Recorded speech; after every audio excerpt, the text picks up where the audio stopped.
बच्चों, कैसे हैं आप लोग? सभी अच्छे हैं? बहुत अच्छा। इसी तरह से आप घर में रहें, सुरक्षित रहें, स्वस्थ रहें और कोविड-19 के सभी नियमों का पालन करते रहें। बच्चों, मैं पम्मी कुमारी आपकी हिंदी शिक्षिका हूँ और आप इसी तरह से मेरे साथ साथ अपनी पढ़ाई जारी रखेंगे। बच्चों, गर्मी छुट्टी के पहले मैंने आपको व्याकरण का 5 अध्याय पढ़ाया था, तो क्या आपने उसे रिवाइज किया? अगर नहीं किया है तो अच्छे से कर लेंगे क्योंकि आपका एग्जाम भी होगा। बच्चों, मैंने हिंदी पाठ्य पुस्तक का एक अध्याय आपको पहले पढ़ाया था जिसका शीर्षक था देश हमारा। तो क्या आपने उस कविता को याद किया? नहीं किया तो उसे आपको याद करना है अच्छे से, ठीक है? और मैंने आपकी कॉपियां भी देखी, कुछ बच्चों ने बहुत ही अच्छे से कार्य किया है, तो आप आगे भी ऐसे ही करते रहेंगे। लेकिन कुछ बच्चों का कार्य अधूरा था, तो आप उस अधूरे कार्य को जब भी आपको वक्त मिले आप उसे पूरा कर लेंगे और जब भी नेक्स्ट टाइम कॉपी मांगा जाएगा तो आप पूरे वर्क के साथ उसे जमा करेंगे। ठीक है बच्चों, तो चलिए आज हम अपना हिंदी पाठ्य पुस्तक का दूसरा कहानी पढ़ेंगे। इसके लिए आप अपनी हिंदी पाठ्य पुस्तक निकाल लें और दूसरा अध्याय निकालें जिसका शीर्षक है ठीक 5 बजे। बच्चों, पेज नंबर 14 निकालेंगे और मेरे साथ साथ सही उच्चारण के साथ आप कहानी को पढ़ेंगे। बच्चों, ये कहानी एक सेठ जी की है, मोटे ताजे सेठ जी की। जैसा कि आप स्क्रीन में देख रहे हैं, ये हमारे सेठ जी हैं। तो आइए इनकी कहानी आज हम पढ़ेंगे।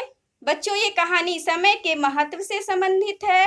तो हम देखेंगे कि समय कैसे हमारे लिए बहुत ही महत्वपूर्ण है और बीता हुआ समय फिर वापस नहीं आता, इसलिए सही समय पर सही कार्य करके ही हम सफलता प्राप्त कर सकते हैं। चलिए मेरे साथ साथ आप भी बोल बोल कर पढ़ेंगे। एक सेठ जी थे, मोटे ताजे भारी भरकम शरीर वाले। बहुत बड़ा व्यापार था उनका, कई कारखानों के मालिक थे। तो बच्चों, ये सेठ जी जो थे हमारे, वो बहुत पैसे वाले थे क्योंकि उनका बिजनेस यानी व्यापार बहुत बड़ा था और वो बहुत सारे मिल यानी कारखानों के मालिक थे। शहर में उनकी बहुत बड़ी हवेली थी। हवेली यानी उनका घर। ये देखिए, उनके पास बहुत पैसा था इसलिए उनका घर भी क्या था, बहुत बड़ा था, जिसे हम हवेली बोलते हैं। तो हवेली थी, पर सेठ जी जैसे धन के धनी थे वैसे बात के धनी नहीं थे। यानी सेठ जी के पास पैसा तो बहुत सारा था लेकिन अपनी बात का वैल्यू नहीं रखते थे, ठीक है? बात को ज्यादा महत्व नहीं देते थे। तो एक बार सेठ जी को गांव के जमींदार ने दावत का निमंत्रण दिया। तो जमींदार किसे कहते हैं? जिसके पास बहुत सारा जमीन होता है और वो भी बहुत बड़ा आदमी होता है। तो उसने अपने सेठ जी को दावत पे बुलाया। निमंत्रण देना यानी दावत पे, खाने पे बुलाना। जैसा कि हम पार्टियों में जाते हैं, तरह तरह के भोजन करते हैं, तो उसी तरह का निमंत्रण हमारे सेठ जी को भी आया और वो बहुत उत्सुक हुए।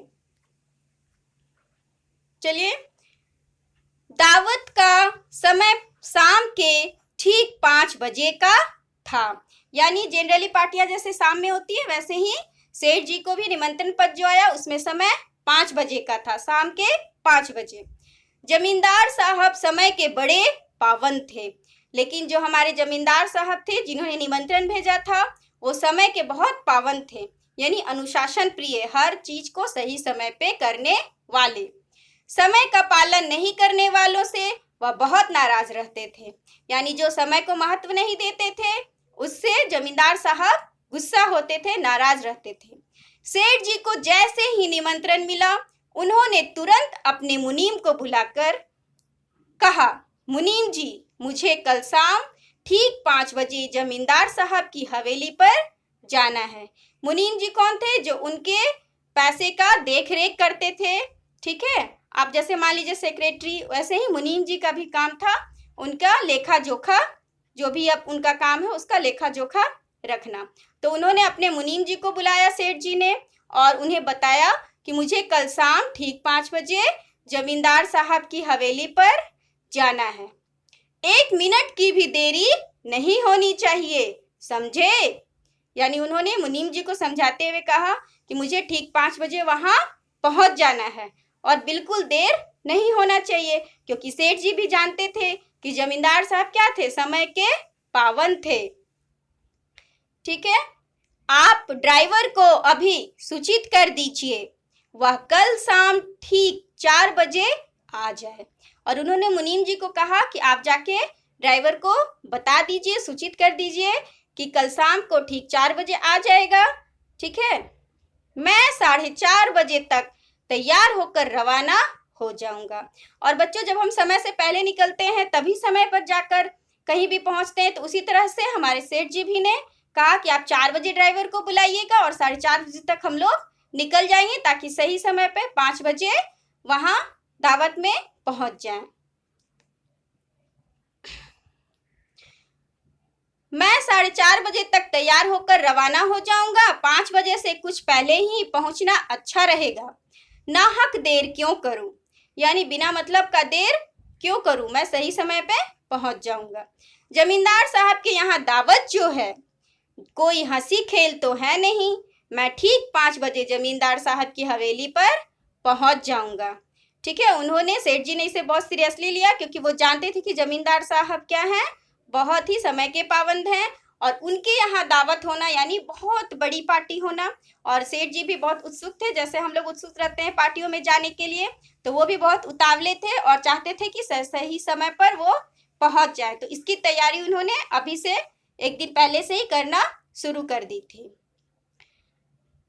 आप पूरी व्यवस्था कर दें।